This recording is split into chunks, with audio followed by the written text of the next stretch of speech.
Marcelo, me fala um pouquinho aí da sua vida pessoal. Eu sei que você é pai muito jovem, tem um time, quase um time de futebol de salão, é isso mesmo? Fala um pouquinho aí da sua família. Ô, Xará, é um tema que é primordial, assim, como base, né, de todas as minhas escolhas. Então, tenho 4 filhos, 3 meninos e uma menina. Eu tive meu primeiro filho com 22 anos de idade. E sempre, em todos os momentos, a minha família foi o que me deu forças para sair de casa e conquistar aí os meus sonhos. Então a minha relação é muito forte com eles. 3 desses, os mais velhos, né? O Lucas, Mateus e a Júlia, não moram mais no Brasil. Estão desenvolvendo as suas carreiras fora do Brasil. Bacana. É uma saudade que eu tenho gigante deles, só que eu entendo, né, as escolhas, e eu sempre defendi muito o estudo, a especialização, e eu tenho certeza que eles vão voltar em breve com uma bagagem muito grande para poder desenvolver aqui a profissão deles aqui no Brasil, aqui no Rio de Janeiro. E o meu menorzinho, o Nicolas, né, com 8 anos, esse é o meu xodózinho, né? É aquele que é meu amiguinho, que é quase um neto para mim, né? Sabe aquela coisa de neto?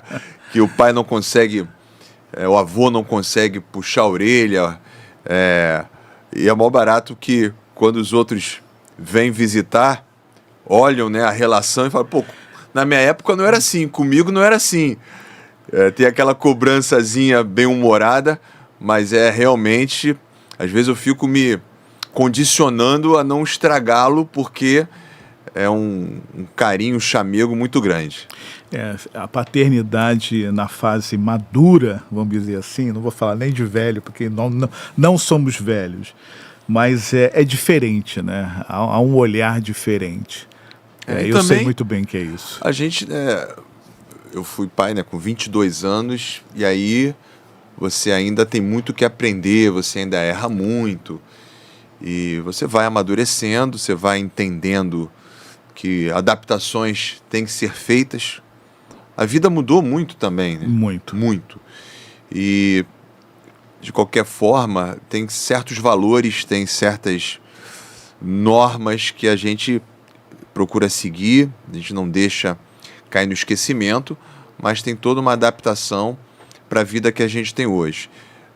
A segurança que nós tínhamos anteriormente, no passado, e de todas as formas, está pior nesse momento, e isso me dá energia para focar muito no que eu pretendo agora realizar, né, na questão política, na questão de ocupar esse espaço dentro da Câmara Municipal e pautar realmente projetos e posições em prol das crianças, dos jovens e da população em geral, mas tendo o exemplo a minha família.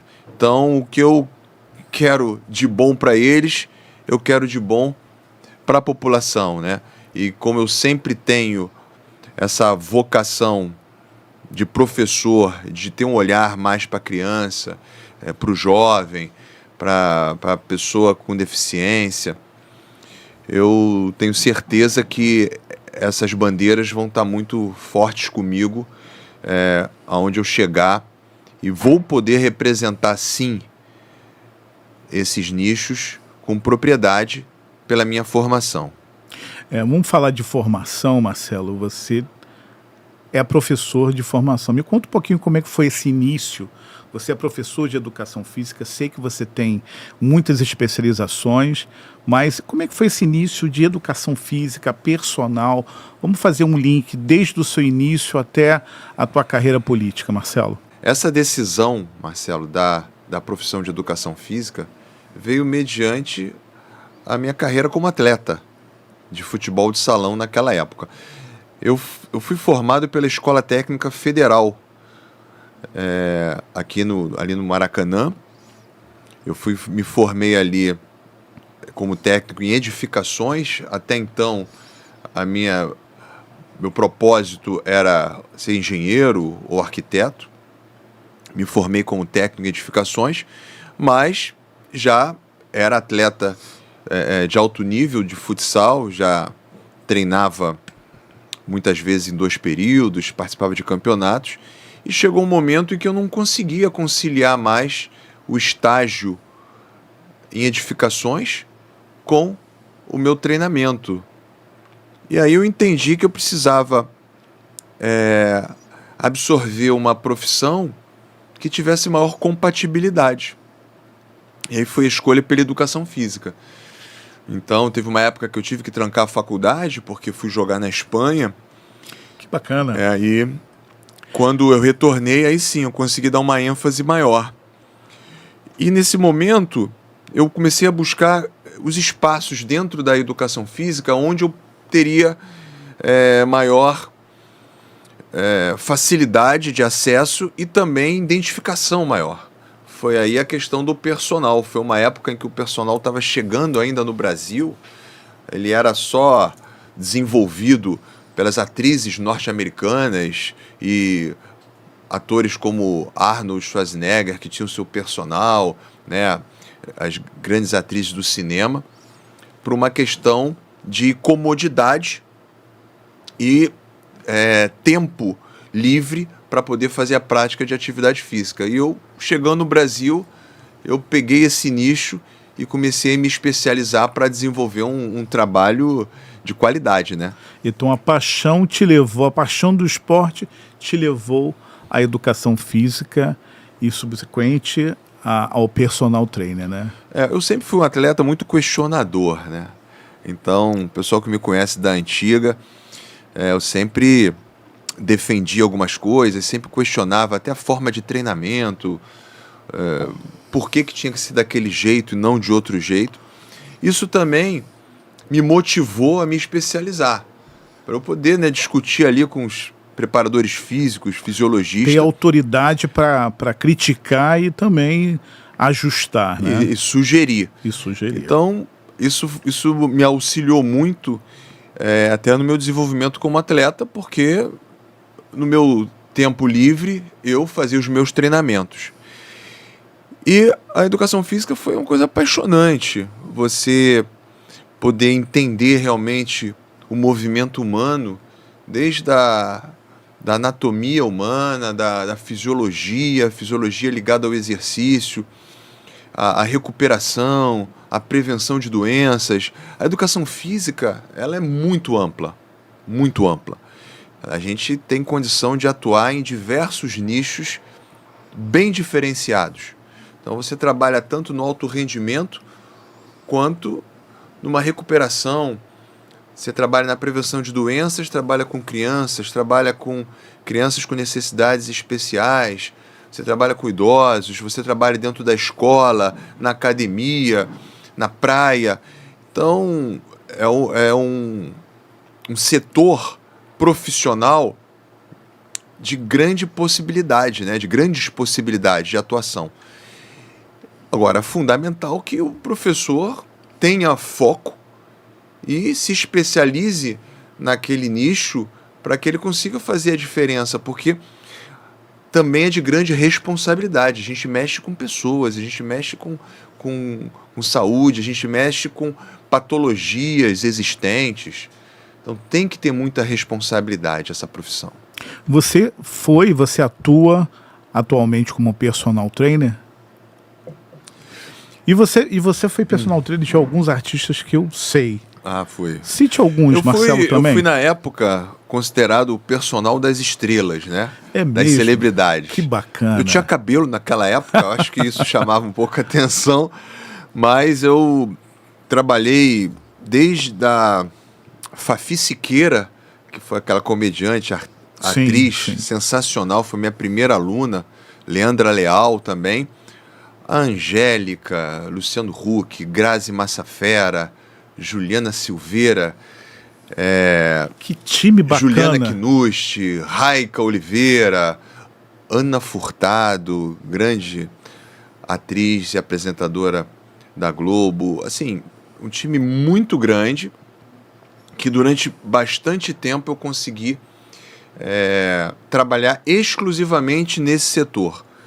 Então, criou para mim muitos relacionamentos, abriu muitas portas e foi uma coisa que eu ainda sinto falta, né, desse trabalho, mas, como eu já te falei anteriormente, o que eu faço hoje, em termos de gestão pública, em termos de defesa de grandes populações, em implantar essa mentalidade, essa filosofia do exercício, da atividade física, do esporte para grandes massas, isso supera, mesmo com um pouco de saudade, todas as outras paixões. Todas as outras paixões.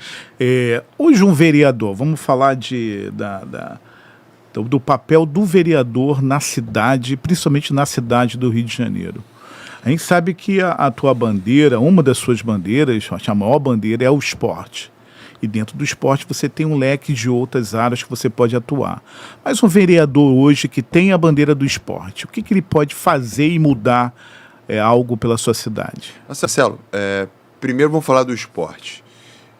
Conceitualmente, o esporte ele é um fenômeno universal.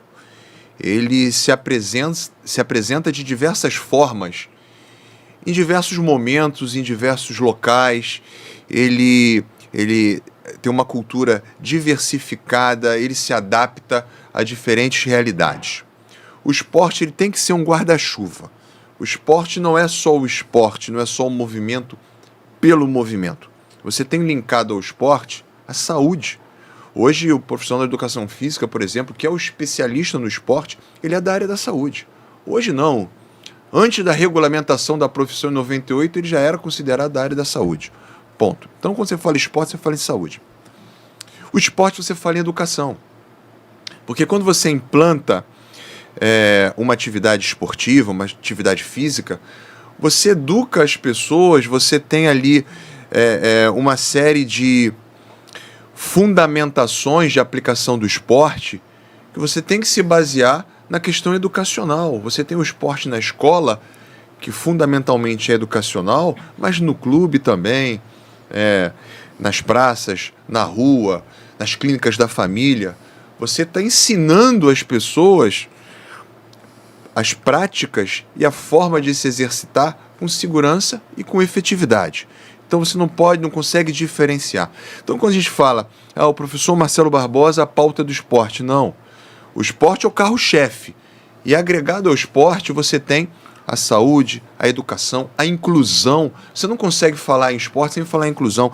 Inclusive, a maior ferramenta que nós temos hoje, a maior condição, uma possibilidade de incluir as pessoas nas seus diferentes perfis, a melhor ferramenta é o esporte, onde você consegue agregar de uma forma lúdica e trabalhar aí todas essas possibilidades do bom relacionamento. Muitas vezes, dentro do trabalho, dentro da escola, você não tem ali essa condição de fazer, né, essa junção de pessoas de diferentes realidades, como você tem no esporte. Então o esporte hoje ele transforma. A gente pode casar com a transformação pela saúde, pela inclusão social, pela educação. E é isso que você tem falado muito, né, Marcelo? O esporte hoje sempre. O que às vezes me deixa um pouco indignado é que muita gente quer falar do esporte, quer levantar a bandeira do esporte sem ter propriedade para isso, sem ter consistência para defender essas bandeiras. Falar que o esporte é inclusivo, que o esporte transforma, beleza, ok. De que forma isso acontece? Como que a gente faz para tornar realmente o esporte uma potência dentro do município, dentro do estado? Por que todo mundo fala que a atividade física é fundamental e você tem aí uma adesão de 5, 6% da população a uma prática de atividade física constante. De quem é a responsabilidade disso?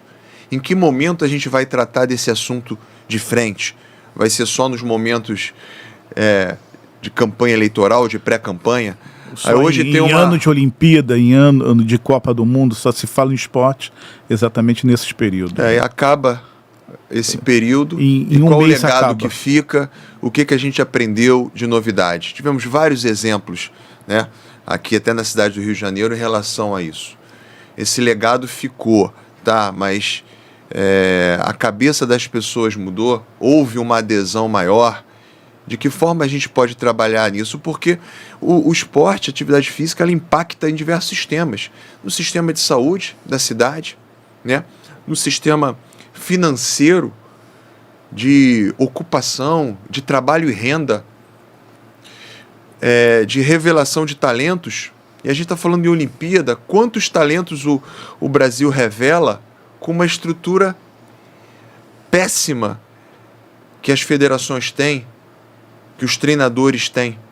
São guerreiros, são heróis que chegam a uma Olimpíada com chance de vitória, porque ou eles saem do Brasil para treinar lá fora, ou eles aqui treinam, né, numa adversidade absurda e superam tudo isso. Aí acaba a Olimpíada, Marcelo. Só acaba a Olimpíada, esses atletas não têm patrocínio, esses atletas não têm recursos, esses não sobrevivem depois. Não tem condição. Perfeito. Então a gente tem que tratar isso de forma coerente e com pessoas que tenham entendimento disso. E o vereador hoje, ele consegue colocar em pauta ou tem esse poder para mudar dentro de uma comunidade, dentro de um bairro? O vereador, através de leis, né, de projetos de leis e aprovação de leis, ele tem como fomentar o esporte, políticas públicas para o esporte que sejam a longo prazo dentro da sua cidade. Nós temos, por exemplo, a lei de incentivo ao esporte, que é do ISS municipal, que não foi apresentada e está embargada lá por algum motivo. Hoje a gente não consegue ainda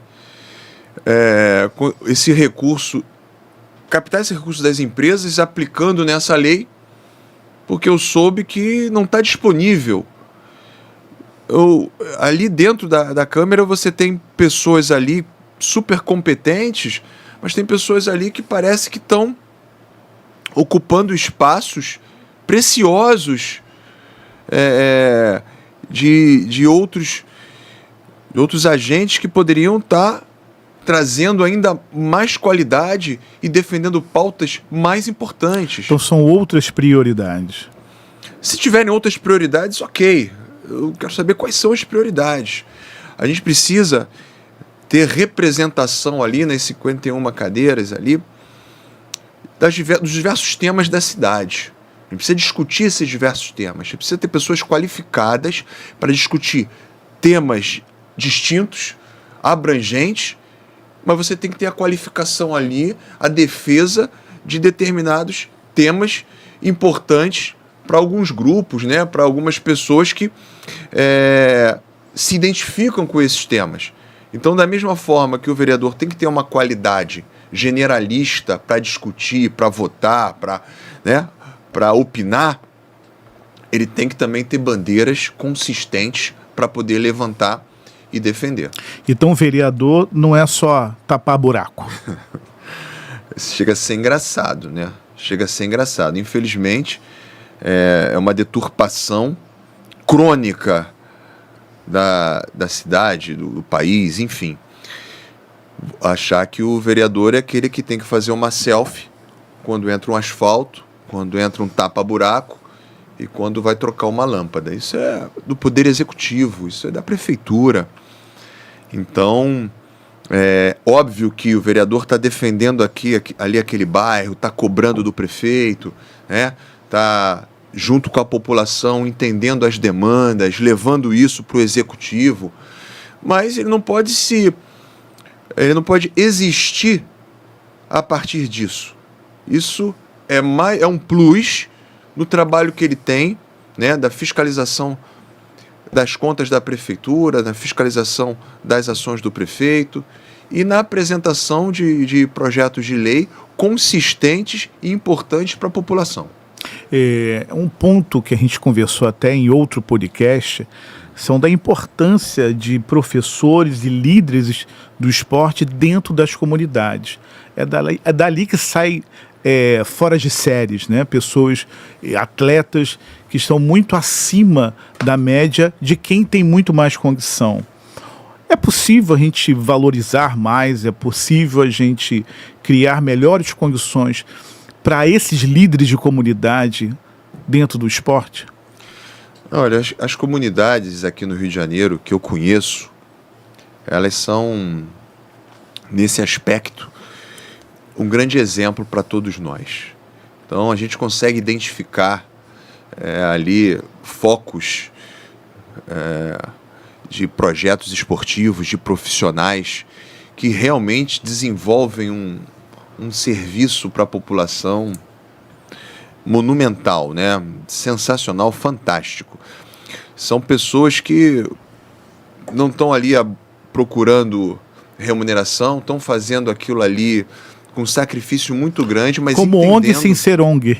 Sim, mas entendendo a necessidade ali e se apresentando dentro ali da sua área de atuação como um salvador da pátria, eu considero assim, porque quando ele reúne um grupo de pessoas, de crianças, de jovens, idosos, enfim, para fazer uma prática de atividade física, ele está trazendo muito benefício para a sociedade em todos os aspectos, sem pretensões, né, pessoais. Então, a gente tem que aproveitar essa mão de obra, a gente tem que aproveitar esse tipo de personagem que foi moldado ali na comunidade e dar condição dele sobreviver e dele ampliar o trabalho dele. É o que a gente faz muito quando a gente consegue indicar um projeto esportivo, quando a gente consegue uma lei de incentivo, é buscar nessas comunidades pessoas que já trabalham dessa forma e conseguir valorizar essas pessoas, dar um suporte para pessoas que já fazem sem interesse próprio. Ela sobrevivendo e vivendo daquilo que ela faz melhor dentro da comunidade, que é tirar a criança, tirar o jovem da rua. Então, o município, através do vereador, tem como promover melhores incentivos, promover melhores condições.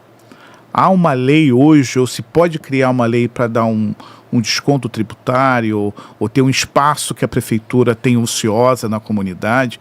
Como é que a gente pode oferecer uma melhor condição para esse profissional? Você já deu até a dica, com certeza. Primeiro, através de elaboração de leis, né, que fomentem, que apoiem a prática esportiva. E aí é uma discussão bem ampla, mas a questão até do incentivo fiscal, da redução tributária, por exemplo, de centros de atividade física, de academias, como a redução do IPTU das academias, você buscar valorizar e diminuir a dificuldade que esses centros têm de se legalizarem, e principalmente dentro de comunidade. Acho que são temas que a gente precisa encarar de frente. A gente entende, nós da educação física, do esporte, treinadores de artes marciais, federações esportivas, a gente entende que muita coisa precisa mudar. As federações e as ligas, elas não têm apoio nenhum.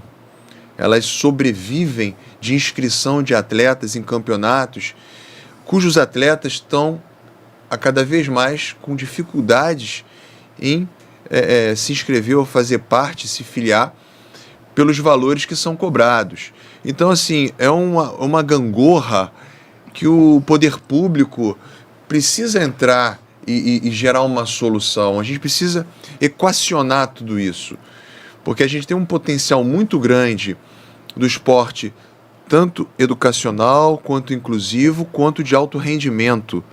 A A gente precisa produzir atleta de alto rendimento, sim, mas como é que faz isso se esse caminho é tão tortuoso, cheio de barreiras e não há apoio efetivo do poder público, né, do poder legislativo? Então existem caminhos, sim, que devem ser discutidos, né, com essas federações, com esses agentes do esporte, pessoas que militam ali e que muitas vezes têm a solução, mas não conseguem ter um ouvido, né? Alguém que preste atenção e viabilize isso. E a gente vê muito nessa pré-campanha, todo mundo prometer mundos e fundos, coisas que estão até fora da esfera de um vereador. Como é que você vê essa pré-campanha, Marcelo? É o que todos dizem, né? A campanha para vereador é a mais difícil que tem. Porque em cada esquina tem um candidato, tem um pré-candidato agora, e é preciso fazer uma análise bem conceitual desses pré-candidatos, porque eles vão representar a cidade, eles vão defender as bandeiras da cidade, eles precisam ser preparados para isso, precisam ter poder de articulação, precisam ter poder de persuasão, eles precisam ter condições de apresentar projetos significativos para a cidade. Precisa ter essa interlocução com a sociedade e realmente gostar de estar ali no dia a dia, gostar de ouvir, gostar de andar. E o que muitas vezes a gente vê é esse pré-candidato, candidato que aparece nessas épocas e some depois. E que nem no Rio mora. Além disso. E que viram representantes de gabinete.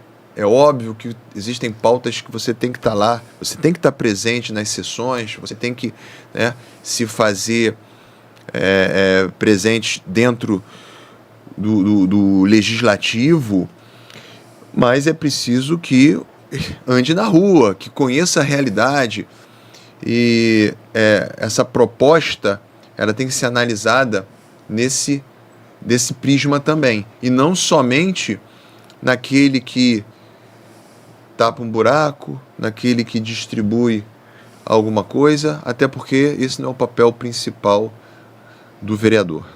Marcelo, você já está na política há quantos anos? Trabalhando com gestão pública há 17 anos, na política efetivamente há uns 10 anos. E você foi subsecretário dos esportes há quantos mandatos? Eu fui em 2015, subsecretário, e 2021 também, na nova gestão do prefeito Eduardo Paes, novamente subsecretário de esporte. Então subentende que você está mais do que preparado para assumir um papel de vereador. Você já conhece a cidade, já sabe todos os caminhos que dá para seguir ou não seguir, é crítico, eu sei que você é crítico. A gente pode ver isso como uma grande vantagem, você é um técnico hoje? Sim, com certeza, né? Toda a minha formação me levou para isso. E tanto no quadro executivo quanto no quadro legislativo, as pessoas precisam ser preparadas, estar preparadas para isso. Eu sempre digo que o conhecimento nunca é demais, eu tenho referências ótimas na minha área, que eu procuro seguir, e estou sempre disposto a aprender. Mas essa disponibilidade é que vai fazer com que a gente faça a diferença nos postos que a gente assume. Então, o que realmente me entristece é quando a população escolhe um candidato de outra forma, e não pela sua capacidade de transformar, pela sua especialização ou pelo seu passado de execução daquilo que ele se propõe. Então, eu me coloco sempre à disposição e entendo que esse é um período muito difícil, mas eu tenho muita tranquilidade, porque nessa pré-campanha eu estou conseguindo atingir muitas pessoas em relação ao que eu tenho de trabalho realizado e as minhas propostas para frente. Você eleito, primeira ação do Marcelo vereador. Olha, primeira ação vai ser montar um time de muita qualidade. Um time representativo da cidade do Rio de Janeiro. Não só do esporte, não só da saúde, não só da educação, mas um time de qualidade que conheça a cidade e que tenha a capacidade de propor e de debater projetos que realmente promovam o bem-estar da população carioca do Rio de Janeiro. Eu tenho na minha equipe nomes fortíssimos, mas, obviamente, a gente precisa reforçar o time, né? Como se fosse uma seleção, né? Hoje a gente tem o time, mas quando você ocupa um espaço maior, você tem que formar uma seleção buscando as pessoas que realmente vão contribuir, vão fazer a diferença. E trabalhar muito, andar lá junto com as pessoas que são meus parceiros nesse desafio que eu me comprometi a estar e fazer com que o Rio de Janeiro avance bastante, né, em termos de saúde, em termos de educação, em termos de infraestrutura, ajudar bastante aí o prefeito na gestão dessa cidade, mas também estar cobrando, né, estar de olho, porque o papel do vereador é ajudar e cobrar, estar junto, mas apontar também os problemas, criticar na hora certa e ter independência e autonomia. Então, independente de eu me identificar com um grupo político, eu sempre tive autonomia e sempre questionei aquilo que eu acho de direito. Então, o vereador, professor Marcelo Barbosa, vai ter esse perfil. Então, Marcelo, assim, eu sou filho de funcionário público federal. Meu pai, aposentado hoje com 93 anos. Uau. Graças a Deus, bem de saúde, principalmente para a idade, né? E minha mãe falecida há 10 anos, quase 10 anos, professora do Estado do Rio de Janeiro. Era qual disciplina? É professora de quê? Ela era professora dos anos iniciais, então Sim. era a titia, né? A alfabetização. Tia que pegava todas as matérias ali. E foi um exemplo muito grande que eu tive dos meus pais, toda essa questão do respeito, da ética, da disciplina, né? Da relação. Meus pais, embora naquela época a educação fosse um pouco diferente, né? Havia um distanciamento maior do que eu tenho hoje com os meus filhos, mas meus pais sempre foram meus exemplos, né? De dignidade, de transparência, da coisa certa. Até hoje meu pai às vezes me puxa a orelha, olha, é por esse caminho, não é por aquele e tal, porque a criação, a base familiar foi muito importante para a minha vida. Estou casado há 13 anos, no segundo casamento, com a minha esposa, com a Priscila, que me dá toda a base, né, para esses meus desafios. A minha vida não é fácil, a gente se dedica muito à cidade, às pessoas. Eu sou professor universitário também, então eu tenho a minha agenda, ela é toda recortada. Então um dia eu estou na Zona Oeste, outro dia eu estou na Zona Norte, e isso independente de pré-campanha. Então é muito importante que eu tenha essa base familiar que me dá essa sustentação. Essa retaguarda para é avançar. Fundamental. Hoje, como meus filhos não estão morando aqui comigo, Um está casado, né, que mora na Suécia, trabalhando lá, e meus outros 2 filhos também na Europa. Mas hoje o meu pequenininho é que é minha alegria hoje de chegar em casa, às vezes 9, 10, 11 horas da noite. Renova as energias. Renova, ele não quer dormir sem o pai chegar, às vezes tem que fazer, né? Porque tem aquele horário, ele não tem aqueles compromissos dele no dia seguinte, mas quando eu tenho uma folguinha, eu estou sempre em casa, a gente está sempre planejando alguma coisa, porque realmente eu dou muito valor a isso, tá? E sou muito grato a Deus pela família, pelos exemplos que eu sempre tive, que tenho hoje em dia. Eu costumo seguir você e acompanhar suas redes sociais. Você ainda joga bola, você ainda está ali no futebol da várzea, que se chama. Como é que hoje a gente pode estar incentivando ou melhorando ou fazendo algo melhor dentro desses bairros? Não se tem mais campo dentro de um parque, de uma praça. Tiraram os campos de futebol. O que aconteceu, Marcelo? Olha, Xará, o que acontece? Realmente houve uma redução, né, dos campos de várzea de 20, 30 anos atrás, pelo crescimento imobiliário, que é natural, mas, sim, desde 2010, 2012, com o prefeito Eduardo Paes, que há um movimento, né, muito grande de reestruturação do esporte e das áreas de lazer no município do Rio de Janeiro. A começar, um grande exemplo foi o Parque Madureira, que mudou completamente a cidade. A cidade, principalmente aquela região da Zona Norte. É um marco na gestão. E você mexe com tudo, revitaliza a economia, tudo que você mexe no bairro, né, na região. Dentro do próprio parque, né? Autoestima do morador.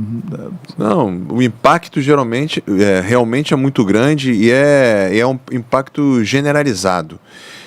Nós temos agora, teve a inauguração do Parque Rita Lee, que foi uma área ali do legado olímpico que estava, né, na gestão anterior, completamente abandonado. E agora, hoje, você tem ali uma área sensacional, arborizada, com todas as condições para receber as famílias durante a semana e nos finais de semana. A inauguração do Parque Realengo, agora, nessa semana que passou. Tem o Parque Piedade, que já está também acelerando as obras. Poxa, a revitalização das vilas olímpicas, né? Fizemos um trabalho ali com o secretário Guilherme Schleder, excelente, em toda a revitalização, na ampliação das vilas olímpicas.